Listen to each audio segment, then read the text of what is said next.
Hey everyone, welcome back to another episode of Kitecast. I'm joined by my co-host Tim Freestone. Tim, how are you doing today? Good. How you doing, Patrick? Doing well. We have a real treat today. Huxley Barbee is joining us. He is the security evangelist over at runZero. He's going to tell us a bit about the company and what they do. They're in a really unique space, which we'll get to here in a second. He also serves as an organizer at BSides NYC. I don't think we've talked much about security events and how you organize and put them together. How do you get papers presented or accepted that you want to present at the conferences? He's going to be able to talk a bit about that. Prior to runZero, Huxley's held a number of leadership roles in cybersecurity at Fortune 100 companies like Cisco. He spent, I think, about 11 years there. At fast growth IPO companies like Datadog. He has a couple master's degrees, one in risk management from Queens College, another one in applied mathematics from my neck of the woods over at the University of Washington. Huxley, thanks for joining us today. Thank you for having me. Happy to be here. Looking forward to this conversation. Not everyone in our audience may be familiar with what you guys do over at runZero. Why don't we start there? Give us an overview of what the company does. What problem are you trying to solve in the marketplace? Yeah, so runZero is a cyber asset attack surface management solution that is any organization's first step in security risk management. And we do this by giving you comprehensive security visibility to help you understand your exposure. And we do this in a unique way because we combine unauthenticated active scanning, passive discovery, and API integrations. And that's sort of like a little bit of the marketing description. Like what I like to say is, we tell you about all the stuff on your networks that you have to protect, and we tell you what's bad on those networks, and then we help you do something about the badness on the networks. So I like the boil it down to the third grader approach. That's actually the marketing message for you right there. Let me ask you. I like 3 or 4 years ago, I think I was having some conversations with a company called Rendori, and they did attack surface management. They were acquired by IBM. Is that this similar thing? You just tacked on cyber asset in front of the ASM part? What's the delta there? So Rendori and its similar companies, what they do is they strictly focus on the adversary's view of that's right. Yeah. an organization, right? So just from the outside. Yeah. Whereas with a cyber asset attack surface management solution, you are also looking at the inside. Or what I should say is most cyber asset attack surface management solutions only look at the inside. runZero is one of the few that actually contextualizes all of your devices based on whether it's on the internal attack surface, external attack surface, cloud attack surface, mobile attack surface, and so on and so forth. So does that address this concept of third-party risk management if you're looking at some of those devices on the outside? I believe that's the case based on what I read on your website. That is one of the use cases. There are customers that use runZero to help them understand a target prior to a merger and acquisition, prior to a partnership with them. So, trying to understand your third-party risk. And then finally, which one that everybody forgets is divestitures.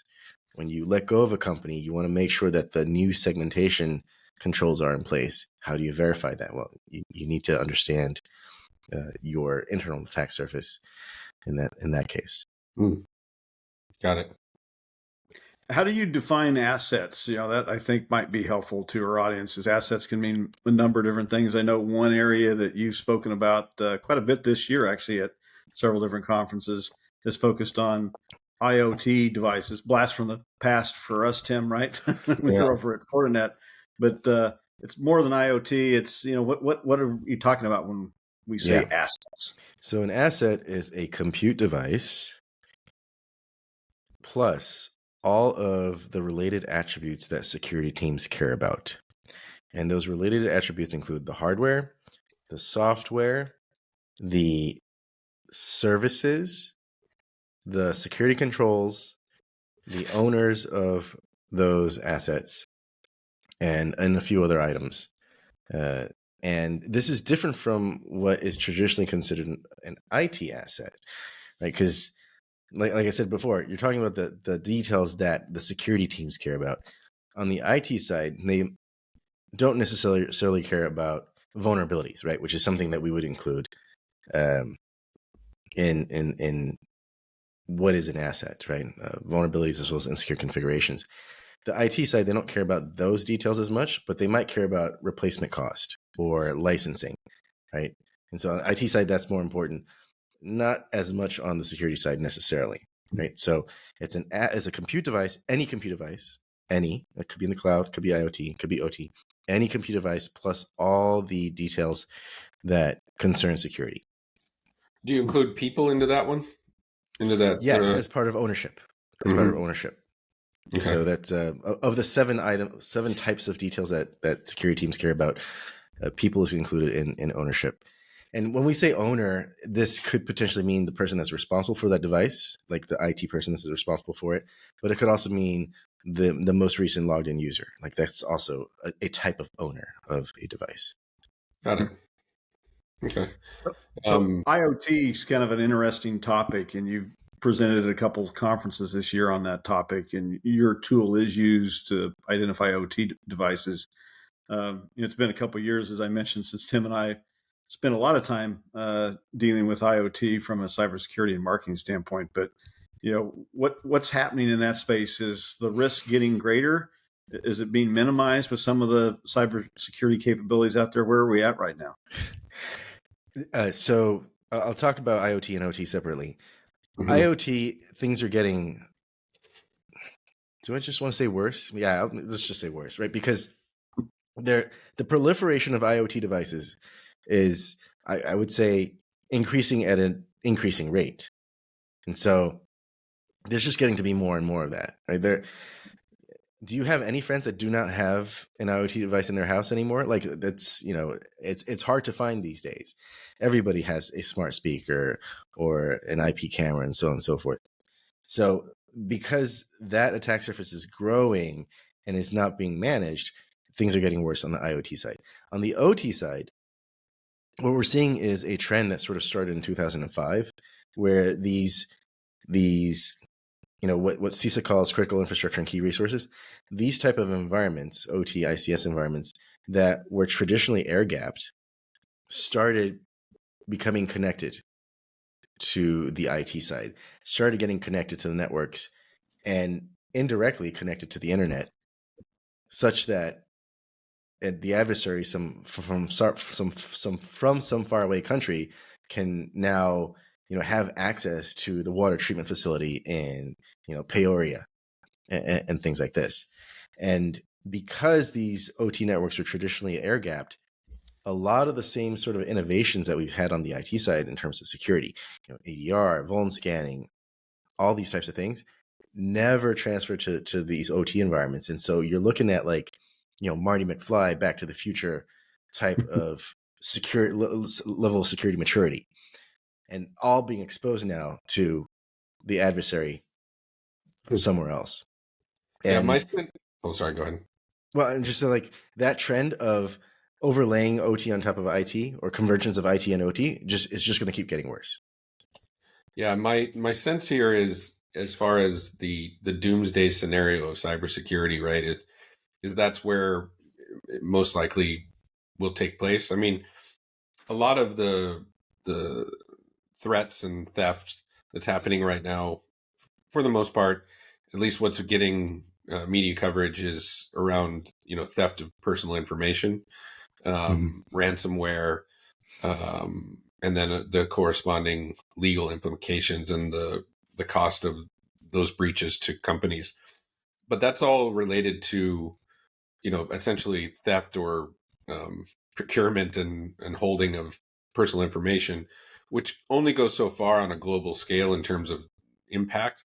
But you start taking down power plants, water supplies, things like that. This is where the threats to, or the cyber threats, really start to impact global economic and just general human existence, right? Where are you on this? So I'll get to my point. Where are you on the doomsday scenario of cybersecurity, having done this for 20 years?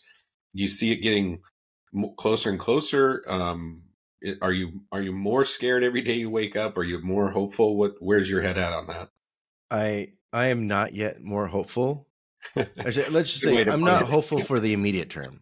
I'm hopeful for the longer term, because at some point the business side of these organizations are going to come around and put in the investment that is required and take heed of the advice of their security teams that's necessary.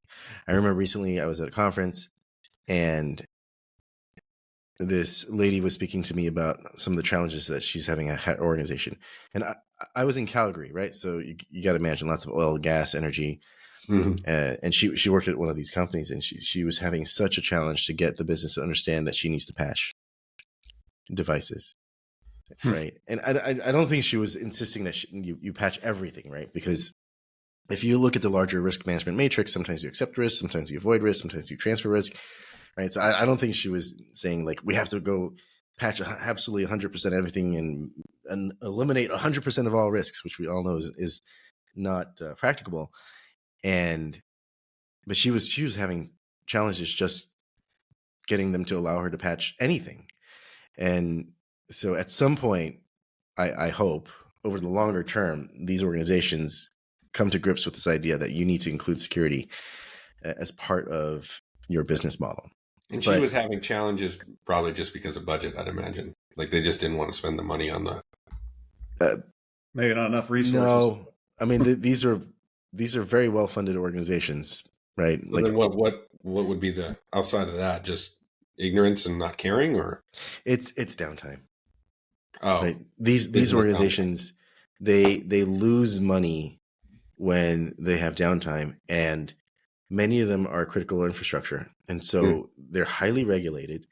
And downtime, unplanned downtime, is cause for fines and penalties. Mm-hmm. Right? If you're an electrical utility and then you have unplanned outage, you will be investigated by your respective government and potentially will be fined. So there's the issue of having an outage because you're losing money, right? It's also there's this concern that, hey, if we do an update or a patch, what happens to that device? They're highly allergic to any sort of outage, and so if you have a bad update or a bad patch that causes extended downtime, that is cause for concern for them to just avoid doing anything that you're suggesting. You brought up an interesting point about fines and penalties when it comes to asset management and managing all those patches and so forth. Where Tim and I talk a lot about data security and compliance, with all the regulations that are out there, whether it's HIPAA, particularly in the data privacy space, or GDPR, CCPA, and so forth. But then you have others that are focused on the security space, like NIST and other frameworks that are used to measure your security. Do you see us headed in the direction of compliance being used when it comes to managing your assets, where you need to demonstrate certain things to comply with different, and we're probably already there with certain regulations today, but where do you think we're at, and where do you think we're headed on that front? So definitely compliance is I hate to say this, but it's actually a great thing for security, right? Because let's say you're a CISO, right? How do you get budget? One way is through charisma, right? You're just like you're that person, and you can rub elbows. I'm in trouble then with all the execs, and then you're able to get the funding that you need. The second way, which I'm sure you've all heard this, like never let a good breach go to waste, right? Every good CISO knows how to leverage that breach, right? I've heard some CISOs talk about how they typically already have a plan set out for the things that they're going to ask for, right? They sort of like they can model in their minds like where the next breach might come from, and then they create a list of things they want to buy or invest in based on that threat model. Sure. And so when it does happen, they just pull it out of their drawer or file folder and just add in a few details that are necessary to make it relevant to this particular breach, and then boom, there it is. And they want to get this done within about 72 hours of the breach. So that's methodology number 2. The third one is compliance, right? In which case the CISO doesn't really have to say anything, just say like, yo, government says so, or our insurance company says so, or let's say we're a subsidiary and the parent company says so, right? There it is. Like, it's not me. I'm not being the bad person here. We're just going to have to do this, and we need this amount of investment. So compliance is great. It's a boon. It's a boon for security, and certainly the universe is helping security teams by creating more and more regulations and reasons for compliance, right? So on the federal side, CISA last year released BOD 2301, which requires compliance in terms of asset inventory and things like this. The New York Department of Financial Services has an updated version of their regulation for financial institutions, where there's certain new requirements that are taking effect in the middle of 2024. Things to look forward to next year. So yeah, there's just more and more compliance. It's definitely a forcing function for security teams in the work that they do, for better or for worse. You mentioned 2024. We publish an annual forecast report with some predictions about what it's nostalgic look back on what happened the prior year. Those are obviously, in some instances anyway, going to continue in the coming year, but it's also, things that we see trending, solutions that are going to help address some of the problems that we're seeing take place in the marketplace. And what are a couple of things that you see coming up in 2024 that organizations, cybersecurity or compliance should be watching for? So we are going to continue to see new vulnerabilities in the wild that just boggle the mind, right? 2023, we had MoveIt, which seems to have affected just about every government organization, every university, and their ramifications in terms of HIPAA and other regulations that are just going to continue for the months to come. It is not beyond the stretch of the imagination to say that there's going to be another big vulnerability coming in 2024, right? So we move it. The year prior, we had Log4j. Like, there's going to be another one, right? It's going to happen, and the impact is going to be big, and we're all going to be scrambling around, and not because we didn't see it coming, right? Because Klopp, who exploited MoveIt, had exploited Excellion and was it Go Anywhere MFT, just like some months before they did the same thing with MoveIt. So it's like, it's not as if we don't know that it's coming. It's actually coming, but it's going to happen, and security teams are just overwhelmed with everything else, that this sort of proactive approach to securing your environment is just difficult. It's difficult to do. So that's definitely one. And then the other one I would say is definitely more supply chain shenanigans, for sure. And I'm not talking about like new supply chain infiltrations, like injection of code into CI/CD pipelines. I'm talking about the malware that was injected into CI/CD pipelines this year or the prior year coming to light, right? Interesting. In 2024. Like, yeah, they do tend to hang out for there's like a low profile for 6 months to a year, just making sure they've got all the tripwires known before they start the event, there's a right? certain latency to it, right? In terms of supply chain attacks. I mean, just 2023, there was a new vulnerability in Team Cities, which is a CI/CD software that came from JetBrains, which is a very popular IDE, and they had 30,000 customers, and like, I think 80% of like the Fortune 100s use JetBrains, and potentially Team Cities as well. And the moment the vulnerability was published, not everybody was patching, and it was disclosed later that Lazarus Group and some other folks from North Korea were already leveraging that vulnerability to infiltrate Team Cities instances that were, boggles the mind, that were exposed to the internet. and which like, why is an internal development server exposed to the internet? But like, that's a question for another time. So we don't know what these groups have done with that Team Cities vulnerability, how they've leveraged it, and what exploits they might have injected into the software of these various organizations. And so maybe 2024, maybe 2025, we're going to find out. It's just, that sort of gift that keeps on giving. Yeah. It's part of the answer, understanding the vulnerabilities that are out there as they're being published, right, in the CVE database from CISA, but also understanding your assets and which ones are patched, which ones aren't, which ones pose the greatest risk. And is there a way to build a risk scoring model based on those two factors? Yeah, absolutely. I mean, you got to first start with a comprehensive asset inventory of, all of your assets, as I mentioned before. But then you layer on top of that information about vulnerabilities as well as insecure configurations that exist on those devices.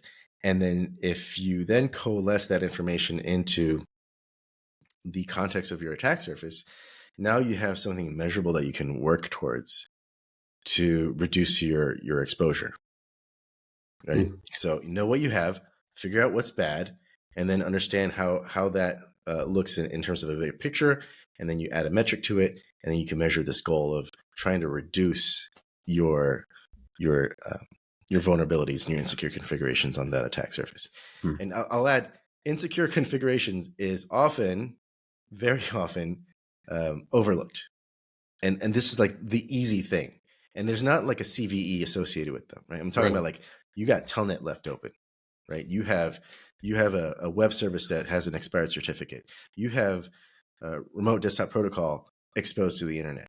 There's no CVE for this, right? It's not as if somebody at a vendor company like wrote bad code, insecure code, and now you're running it. That's just you, like, or somebody in your company like misconfigure this device or that software to allow that insecurity, right? So this is very important too. And oftentimes I feel like, the media that we all watch are always heavily focused on the new ODE or like what this APT is doing, and not really focusing like the really simple things that make the adversary's life really, really easy, but is also really easy for you to mitigate. And that doesn't get enough attention in my mind. Yeah, I'd agree with that. And oftentimes it comes down to just people being the weakest link in these systems. 100%. Yes. And so, it's like when you look at what you do at your company with cyber asset attack surface management, what other layers do you talk about in your conversation with CISO on top of what you do? Like, is there a stack? It's like, this stack will with us included, will get you about as lower risk as you could possibly imagine, or is it just different every time? Well, every company needs good asset inventory, and every company needs exposure management. Like, every company needs to understand their vulnerabilities and their insecure configurations. So there's always going to be variations in the conversation because every organization is different, right? Some have OT environments, some do not have OT environments. So the nuance of these things that I just said is going to vary, right? I guess what I'm asking is like, asset management, attack surface management with cyber assets is one. Then you layer on identity access management. Oh, and you also need to layer on IaaS and SaaS tools, and you also need to layer like what are is there a layering of architecture that you kind of go in as a best practice with you included? Not necessarily, because good comprehensive security visibility is basically the bedrock of any security program. And so no matter what that security stack looks like, we're going to be at the bottom of it. You're going to need us in order to essentially support everything else that you're doing. I see. Makes sense. We haven't talked about content, Tim. We want to the one direction. Yeah, the one piece I was thinking about with the supply chain, so it's often spoken about in context of code, and when you get down to it, code is just a file that moves, and it's content, and they've embedded malicious code and malware into that file and the content, but there's a ton more content moving down the digital supply chain between government and, you think about like CMMC and the defense industrial base. They're not just exchanging code. As a matter of fact, they're probably not exchanging very much code. They're actually exchanging information and content in other formats. And malware can get injected into just about any sort of content that moves. Do you have conversations with other parts of the supply chain? Are there other conversations related to the supply chain beyond just code and security? Do companies realize that all content moving is a vector of entry? I don't know if everybody thinks down to that level of granularity, because I want to say a very high majority of organizations are still working on the basics. Yeah. Basics like, let me make sure I have EDR on all of my devices. Yeah. Right. Let me make sure I'm vuln scanning everything I should be vuln scanning. That type of thing. So that type of treatment of how the data flows and whether that data is flowing to the right folks in a secure manner, I think is a type of sophistication that you would find on the higher end of the CMMC. Yeah. And most organizations are nowhere close to that. Like maybe NASA, but most organizations are not anywhere near that. We can confidently say NASA is their client of ours. Okay, there you go. Plug for y'all right here. Yeah. It's just a matter of time. But I hear you that oftentimes the conversations are exactly what you just said, which is, do you have? And they think about their assets, they think about their vulnerabilities, what's the passwords, network, the applications, all that stuff. Yeah, and the smaller the organization, the worse it gets. Like I have a buddy who is has a consulting organization that focuses on SMBs, and they're right at the bottom there, where they're just trying to get backups working, right? Because they're afraid of the next ransomware. We had a conversation with a CISO of a large municipality, to go unnamed, and they were still figuring out how to put a SIM in, like alerts and notifications and things like that. And I was just like, I would say that's like medium levels of sophistication already, right? Like just there's still like mom and pop shops that have just nothing. Yeah. Very true. Where they don't even have a security team. They might have like a part-time IT person, and they don't necessarily even realize that the adversary is already on their network. They just think that the network is slow. You know what I mean? Like, like actually, like you're part of a botnet, but you're in the ramification to you is, oh, my network is really slow. I don't understand. Yeah. So you've been involved over at BSides for a few years now. Had our audience, not everyone may be familiar with them. There's a bunch of events that take place in various locations every year. So tell us a little bit about BSides to begin with, and then speak to how you got involved. Sure. So I think everybody's familiar with the big ticket business side conferences like RSA and Black Hat, but I think most folks are also aware that there are community-based conferences, right? DEF CON being the most famous one, very community-driven, a little bit detached from, the corporate side of the cybersecurity industry. And BSides is a framework for these types of community-based security conferences. There are others that are outside of BSides, right? There's Blue Team Con, there's GERCon, and so on and so forth. That they've been around for a long time. SummerCon is another one. They've been around for a long time, very community driven. But BSides was built as a framework for these types of community-based conferences. And it started with BSides Las Vegas, and it has now expanded to hundreds of security conferences throughout the world. You will find a BSides conference, and I think, let's say 75% of countries. I'm guessing on that one. Hmm. And BSides New York City happens to be the New York chapter, if you will, for BSides. And these types of conferences, like I said, very community driven. So it's more about the practitioners showing up to share information with each other. And they tend to be very technical as well. So like technical, community driven conferences. Interesting.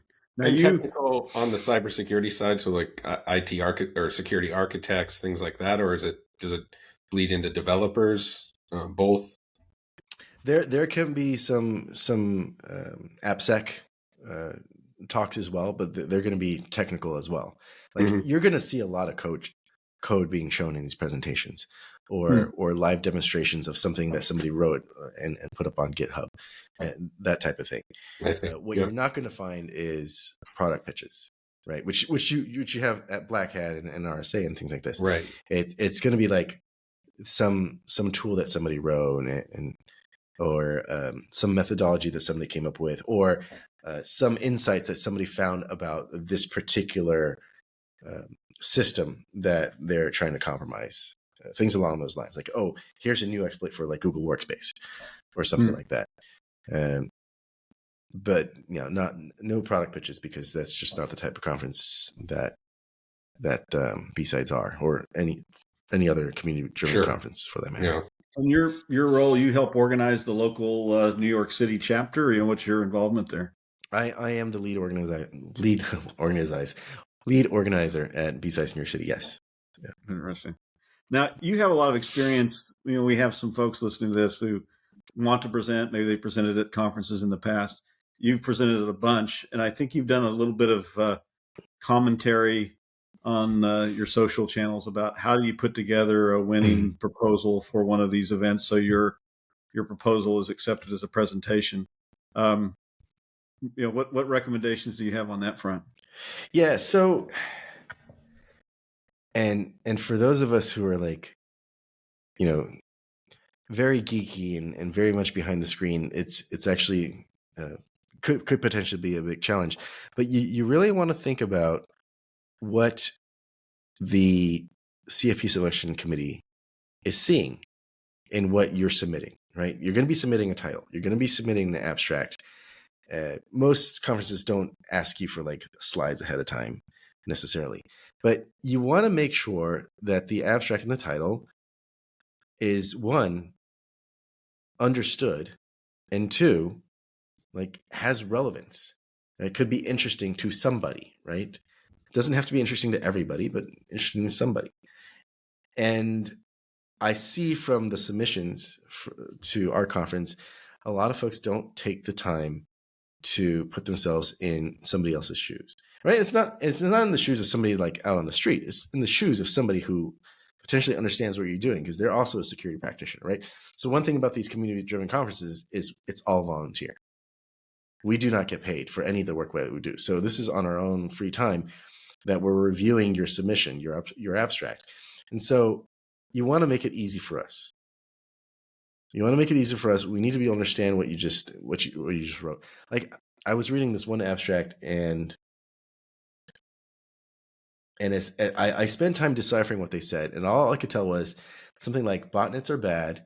Botnets rely on the operating system that they run on, and then I forgot what the third point was, but it was equally like unimpressive in terms of like me understanding the point. And I just had no idea what they were doing. Like, what are you trying to convey here with this point? I have no idea. And the title was just as cryptic. And so like, we never really considered it, because what are we considering? Like, I had no idea. So just, because the submission requirements are so small, right? You're not submitting your bio, like, extended like documentation of what you're presenting. It's really just the title and the abstract. Take the 5, 10, 15 minutes to, make sure that it's going to be understood and it has some relevance to, or interest to the person, to the people, to your peers. Maybe ask a friend to read it and say, hey, what do you think about this? A little bit of QA on that, on the 2 paragraphs that you wrote. And already, sounds like Mark. Yeah. Well, yeah. I mean, it is to a certain extent some sort of marketing, Mhm. but as is important in marketing, understand who your audience is and make sure that you're understood by them, right? So that's the number one advice. I have other things that I can say, but that's probably number one there. So that's I'm it. sure. That's advice on that topic. I have a more philosophical Mhm. question around what advice you would give the next generation of cybersecurity professionals. If you could give one piece of advice, what would it be to them? What are we at? What's after Z? So Gen Z and after I that don't are know. thinking a career path here. What advice would you give? It's a tough one, right? Yeah, Find another and the thing is, when we all got started, it was a different world, right? There was no term blue team, red team. It was just like you were a hacker, right? Even if you're doing defense, you were a hacker. And there weren't like all these certifications either, right? Like those all came later. And so it was just like tinkering in your craft and getting better at it and getting to know other folks and sort of growing in that way. And nowadays it's like there's like boot camps and certifications and all this stuff. So I don't know if my advice here is relevant in the current world. Like maybe I'm too old for this, but I have done a number of career coaching calls in the last like year or two. Like people reach out to me on LinkedIn and say like, "Can I talk to you about getting into cybersecurity, or like what should my next steps be?" And I field these calls. One thing I've noticed from these folks is the lack of attention or care for the networking part of it. Like they're all on Try Hack Me. They're trying to get to 1% on Try Hack Me, or they're on Hack the Box. So they're working on that, and like they're studying for this certification or that certification. It's not interesting enough, the network. It's not fun enough, right? I don't know what it is, or maybe it's just like everybody's shy. Like, think about the people who gravitate towards like sitting behind a screen, looking at logs all day, right? Like we're not the folks that like go out there and really showcase our charisma. Like I guess those folks become CISOs maybe, but so that I've noticed is the lack of networking and that type of networking. Gotcha. Yeah. I'm sorry, I mixed it up with like the network. Tim was remembering his days. Yeah. Yeah. You know what? Like I have something to say about that too, because I find that there are folks who are like focus on the skills and the knowledge on the security overlay to basic networking, not necessarily having the basics of networking. Like I meet people who don't like know how to subnet, but are trying to like do security work, and it's like I don't know, like maybe the world's changed, but I feel like knowing how to subnet is that like a really basic skill that you should probably master before you do anything else. But yes, people networking is something that I find that a lot of early in careers seem to not focus on, and they should probably focus on it more, because you could try as hard as you want on that resume. Sometimes it just will not get past the recruiter because you don't have the right acronyms to raise the alarm that you're a good candidate. Like ultimately, your ability to network will pay dividends. Maybe not tomorrow, but in 5 to 10 years, absolutely. Yeah, very true. But yes, also learn networking. That's also very important. Capital N, yeah. Your background is quite fascinating. Speaking of advice that you have from a career standpoint, you have 2 master's degrees, one in risk management, which makes sense. That's the other one makes sense, but is an interesting combination of mathematics and you did some studies at University of Illinois, I think, some studies at Berkeley, and then you finished it up at UW. The combination of those 2 components is unique in the realm of cybersecurity. I suspect maybe not as much in, for example, data analytics, if you're a chief analytics officer or something along those lines. But what prompted you to do the mathematics piece along with risk management, and how does that benefit you as a cybersecurity professional? Yeah, so the mathematics piece, a lot of it was personal interest. So I, maybe TMI, but when I was an undergrad, I was very much focused on becoming a physicist. Mm-hmm. And the reason why I didn't was because I didn't do so well in multivariate calculus. And so that was just like something that really bugged me, throughout the years. And I wanted to re-challenge myself and to sort of find closure. And so I got that degree in applied mathematics. The great thing about an education in applied mathematics is not only do you end up learning about really cool things like chaos theory and so on and so forth, but you also end up having a lot of exposure to numerical analysis, as well as, hate to use buzzwords, but like we actually did like work on supervised learning and things like this, AI, ML, neural networks, and so on and so forth. So I had a pretty early exposure to those types of technologies, and not just like a superficial, like, here's like a 15-minute video on what is AI, but like actually wrote code and developed some quick applications that leverage that type of technology. So, it's one of those things, like, it's a fundamental body of knowledge that can help you in anything that you do in life, right? And as time has proven out, it's becoming more and more important to have some understanding of that type of technology. The risk management piece is just simply because earlier in my security career, I was very much focused on devices and protecting networks, right? Very much a lot of risk mitigation.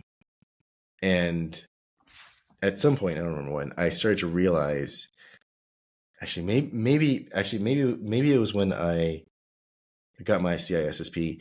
I started to realize that there's like a bigger picture here, and that cybersecurity is really part of a larger risk management strategy for any sort of organization. And so I wanted to expand my scope.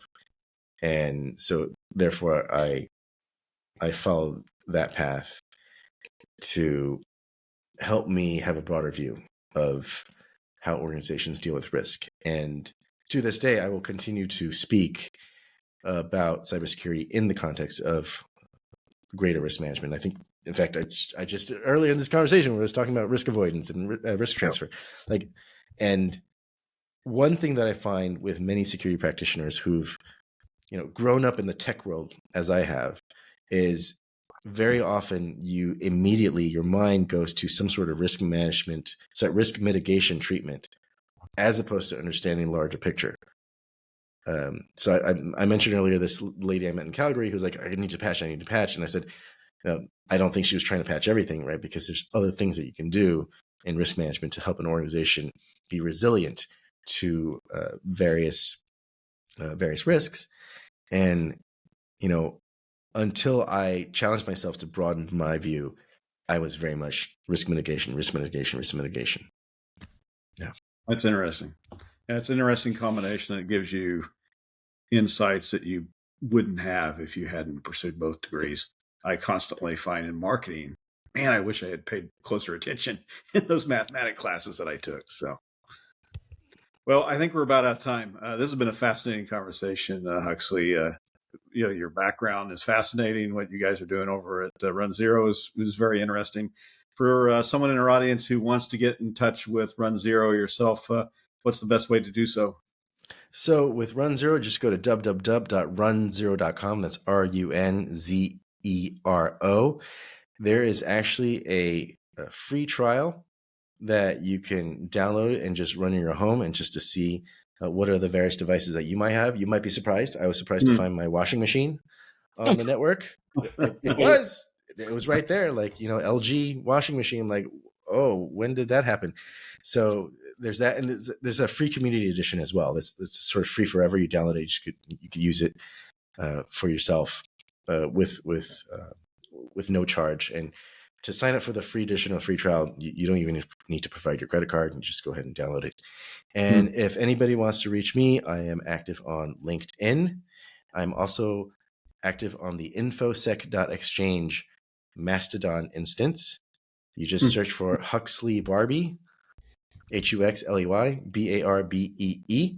I am the only Huxley Barbee you're ever going to meet. So I should be the first hit of any search results. Good. That's great. Well, thanks for your time. For our audience, we appreciate you guys tuning in. For other Kitecast episodes, you can check us out, kiteworks.com/Kitecast.